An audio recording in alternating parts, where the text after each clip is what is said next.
Hi, everybody. This is ClarkCountyToday.com. I'm Chris Brown coming to you from the Clark County Public Service Building, where we just finished wrapping up our coverage of the general election. Initial results coming in tonight, and some of the races a little bit interesting, some not even close. So let's talk through some of those right now. We did sit down or talk with some of the candidates.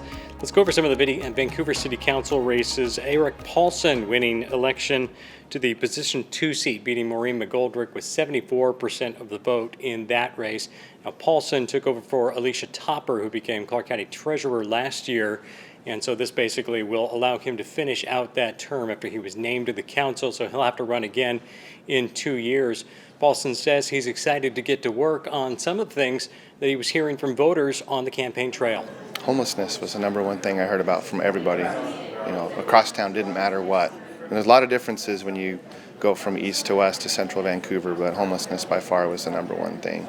The second thing that generally comes up is traffic and congestion and roads and inevitably the bridge, but even just around town, what's happening with traffic, and then jobs. What are we doing to get more jobs in our community? How can we, get more opportunities for people here in Vancouver. And in the position 6 race, that was the open seat being left open by the retirement of Bill Turley. Sarah Fox from Camas is going to win election there pretty handily. She appears to be beating Jeannie Stewart, the former city and county councilor, by a pretty large margin right now. Now, Fox was a runner-up last year. She says she didn't come into the general election necessarily expecting that she was going to win, but she's excited to get to work on some of what she was hearing during her campaign, talking with voters. The one that rises to the top the most would be, how are we handling homelessness? How are we handling housing? That's the top question, either one of those. With a stronger Vancouver, not as many people have asked me about that question over this last year, even though it's a very important issue to be, to address. How are we funding all of these services?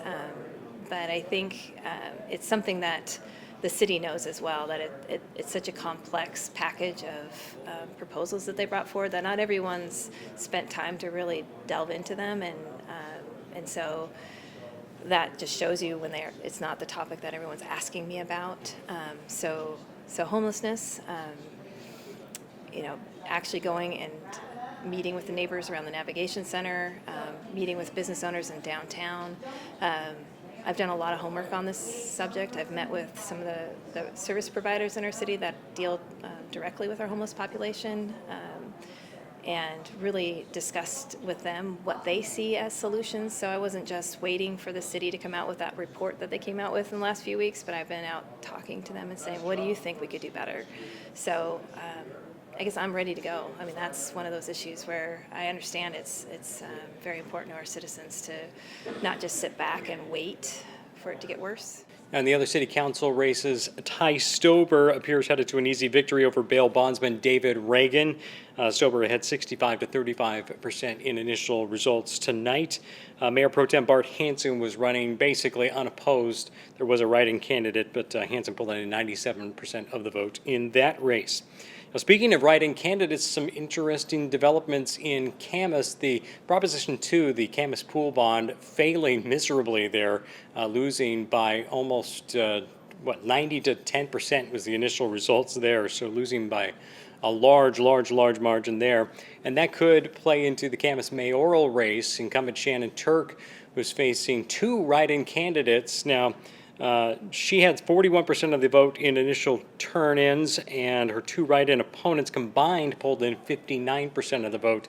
We talked with Clark County Auditor Greg Kimsey about what it takes. There's some new rules in terms of when they will count write-in votes. Yeah, so now if the number of write-in votes are greater than the difference between the apparent winner and apparent loser, we tabulate all those write-in votes. So we'll be going through those for the Camas City race. Looks like we'll have to be doing that for that race. In the Clark County Council race, the District 4 race, incumbent Gary Medvegi, who was named to fill the seat left vacant when Eileen Quiring was named the county chair, He has easily won re-election against Battleground City Council member Adrian Cortez. Initial results on that race, 61 to 39%. So it looks like Gary Medvegi will be moving on there. Speaking of Battleground, it appears the Second Amendment candidate or Second Amendment advocates have gotten a candidate on the City Council. And according to early results, Shauna Walters beating Neil Butler. That's for the the seat left open with Stephen Phelps' retirement. She's beating him 56 to 43% in initial results. And position 7 seat, which is held by incumbent Philip Johnson, is still a little bit narrow. Johnson has a 7-point lead over Josh Van Gelder, who is running as another one of the Second Amendment candidates. Shane Bowman, the deputy mayor, did have a write-in candidate, but it looks like he has easily won re-election in Battleground. So the closest race at this point appears to be the the Evergreen School Board. This is the District 2 seat between Rob Perkins and Bethany Rivard. Perkins, at this point, holds a narrow 4-point lead. We talked to Clark County Auditor Greg Kimsey, asked him what it would take to trigger a recount. So the difference has to be 150 votes or less, and also 1/4% differential between the two candidates, and that's what triggers a recount. Now, overall, Kimsey says the turnout was high for a non-presidential year election race, so they expect to have about 25,000 votes as their estimate remaining to be counted. And he says there's a pretty high energy this year. Last week they started to pick up, and then this week it really ramped up. Today it felt in the office like it was a presidential election year. Tons of people at the front counter all day long. Here downtown at the ballot drop box here, lineup of cars almost all day long. Lots of ballots dropped off at the ballot drop boxes.